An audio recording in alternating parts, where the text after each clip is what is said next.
magician is quite proud of this antique apparatus. And why wouldn't he be? It's an egg-shaped cage made of forged bands of iron. It's empty now, but knowing the magician, this cage won't be empty for long. He calls in two of his assistants who come bearing a small rack.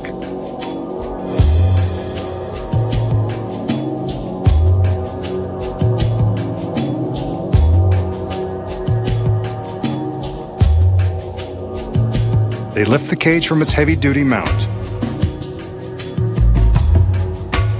and place it down on the rack. Here they can remove the hardened steel pins that secure the two halves of the cage.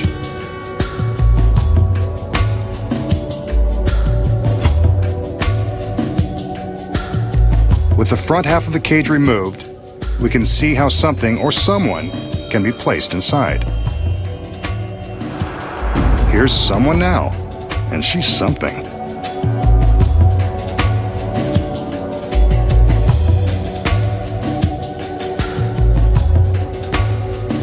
The girl assumes the position inside the back half of the cage, and it looks like there is barely enough room for her to make the tight squeeze.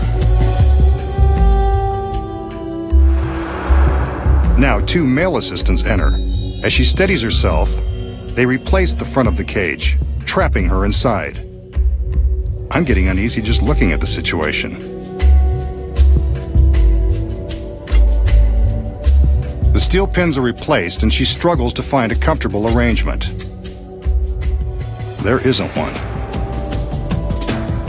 The male assistants lift the cage and place it into the heavy mount, along with its beautiful cargo. What happens next is anyone's guess.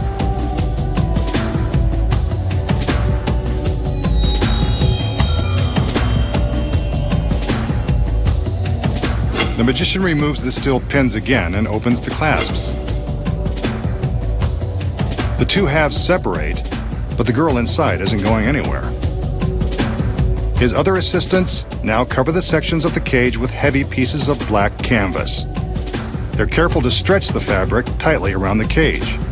Inside, you can bet that the cage is cramped and dark, and no place for a lovely lady to spend an evening alone.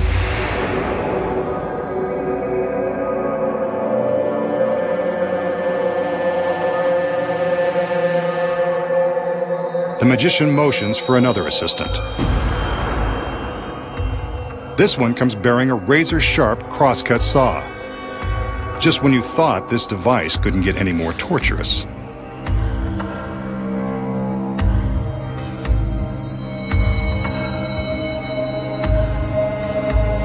The magician steps behind the cage, and you got it. He begins to saw between the two halves, and presumably the girl. This just isn't her day.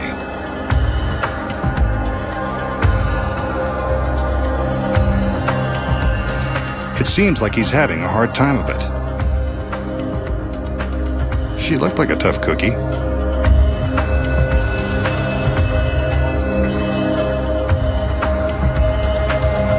Remember, she's strapped inside with nowhere to go.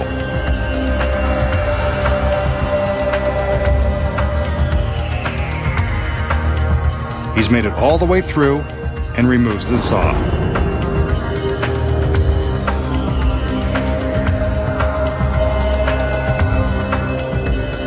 The assistants regroup. One takes the saw as the others remove the canvas. And there's the beautiful girl in the iron cage. Uncomfortable, but unharmed.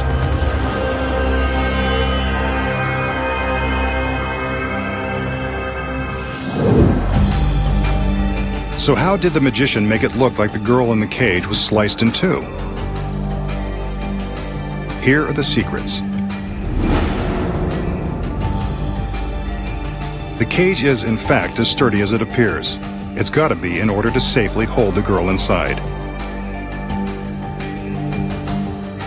When she kneels down to climb in, she arches her back to fill the cage and make it look even harder than it is.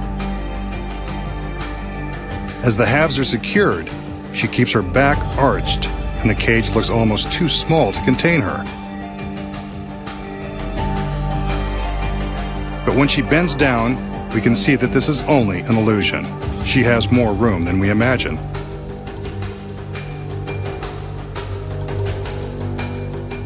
Once the cage is in its mount, the girl has plenty of room to roll over onto her back. In this position, she's able to slide some of the metal straps away, allowing her to drop down out of the bottom. As he saws, the magician uses his skills as a mime to make it look like he's struggling to cut through flesh and bone.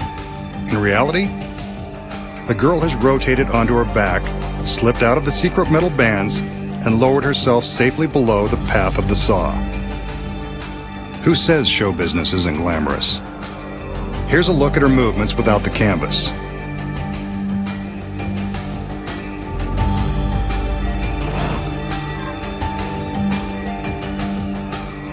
See, there are two sections that have been rigged to secretly slide away and give her enough room to slip down. In this provocative position, she's in no danger of being touched by the saw blade as it appears to cut through the gap in the cage. Good thing, because this is a real saw and it does cut close. However, the teeth have been filed down to nothing with a power grinder, just to be on the safe side.